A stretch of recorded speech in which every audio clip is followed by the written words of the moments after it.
లేక టీవీ ఎక్కడదంటే వెనకాల సైన్యాన్ని చూసుకునే తప్ప అంతకుమించి మరేమీ లేదు. కాబట్టి అందుకే దేవుడు ఒక చక్కటి మాట చెప్పాడండి.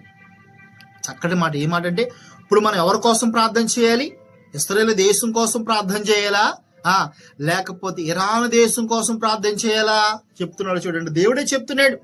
పరిశుద్ధాత్మ ప్రభు ఎవరి కోసం ప్రార్థన చేయాలో చెప్తున్నాడు. చూడండి, తీమోతికి రాసిన మొదటి పత్రిక 2వ అధ్యాయము మొదటి నుంచి చదువుకుందాం. మనము సంపూర్ణ భక్తియు మానవతయు కలిగి నెమ్మదిగాను సుఖముగాను బ్రతుకు నిమిత్తము అన్నిటికంటే ముఖ్యముగా మనుషులందరి కొరకును, రాజుల కొరకును, అధికారుల కొరకును విజ్ఞాపములను, ప్రార్థనలు, యోచనలు, కృతస్థుతులు చెల్లింపవల్లని హెచ్చరిస్తున్నాడు. ఎవరికి? ఇవాళ ఒక క్రైస్తవురాలుగా, ఒక క్రైస్తవుడుగా నీకు నాకు పరిశుద్ధాత్మ దేవుడు హెచ్చరిస్తున్నాడు. ఖబర్దార్, ఓ క్రైస్తవుడా, ఓ క్రైస్తవురాలా, నువ్వు ప్రార్థించాలంటున్నాడు. ఎవరి కోసం ప్రార్థించాలి? ఇప్పుడు మనము ఇశ్రాయేలు దేశం కోసమే ప్రార్థన చేయాలా?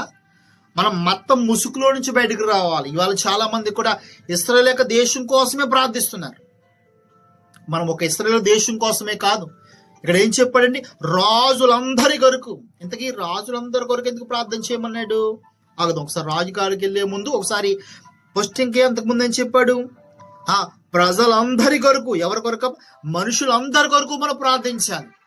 ఇప్పుడు చాలా మంది కూడా ఈ యొక్క ఇశ్రాయేలు ప్రజలు వేస్తున్న యొక్క అణుబాంబుల వల్ల ఇరాన్లో చాలా మంది పిల్లలు, వాళ్ళకి యుద్ధం అంటే ఏంటో తెలియదు, వాళ్ళకి అసలు బ్రతుకు అంటే ఏంటో తెలియదు, వాళ్ళు చచ్చిపోతున్నారు, మరణిస్తున్నారు, రోడ్లు పాలైపోతున్నారు. తినటానికి అన్నం కూడా, నాకు 3 రోజులు మట్టించి అన్నం తింటున్నప్పుడు ఆ సీన్లు చూస్తే వాళ్ళే జ్ఞాపకం వస్తున్నారు. నిజంగా చాలా ఆశ్చర్యంగా ఉంది. ఆశ్చర్యం అంటే ఒక బాధగా ఉంది. ఒక మనిషిగా మనము ఇంత బాధపడుతుంటే దేవుడు ఇంకెంత బాధపడతాడు? దేవుడు మనుషులు చంపుకోమని చెప్పాడా? చెప్పలేదు. నేను ఎవరిది తప్పు అనేది వాళ్ళు చెప్పట్లేదు. అసలు రాజులకి ఎందుకింత గర్వము? ఒక అధికారులు, ఒక ప్రధానమంత్రులు ఎందుకు ఇలా ఉంటున్నారంటే వారికి జ్ఞానం ఉండదని ప్రభు చెప్పాడు. అందుకే వారికి జ్ఞానం ఉండాలి, వాళ్ళకి జ్ఞానం రావాలి. మరీ ముఖ్యంగా వాళ్ళ వెనకాల ఉన్న అణుబాంబులు చూసుకుని, వాళ్ళ వెనకాల ఉన్న సైన్యాన్ని చూసుకుని వాళ్ళు ఎవరికి భయపడరు? దేవుడికి భయపడరు, ఎదుటి రాజ్యాలకి భయపడరు.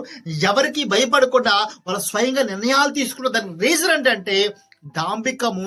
ఆ టీవీ ఎలా వస్తుందంటే వెనకాల ఉన్న సైన్యాన్ని చూసుకుని, డబ్బు చూసుకుని, ఆయుధాలు చూసుకుని. అందుకే దేవుడు చెప్పేశాడు, ఫస్ట్ మనుషులందరి కోసం ప్రార్థించండి. మనుషులంటే